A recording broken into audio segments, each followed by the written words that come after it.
Okay guys, kung nakikita nyo ang sitwasyon namin diri sa may Haro, Blantang, Haro, Iloilo City.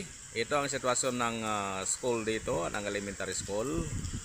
Nakikita natin ang tubig, no? Ang tubig, hindi naman masyadong malalim. Pero ayon sa pag-asa, ayon sa MR, IDARM MC ng ating local, mayroon naman na nagbabala, no? Na rainfall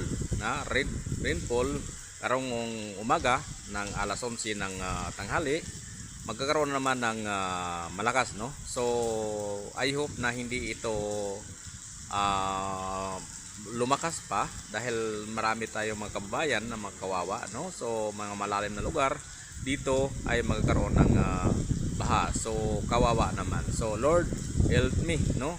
Tabangi ang help to all the people here in Blantang, Barangay Blantang, Haro, Iloilo, lalo sa mga babang lugar na hindi sana lumakas pang ulan para hindi maging kawawa ang ating mga kababayan, no? So thank you so much for watching sa ating mga nanood dyan, sa lahat ng marating ng aking video.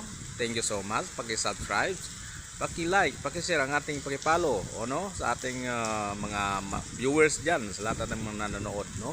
Luzon, Visayas at Mindanao, and also dyan sa ibang bansa, no?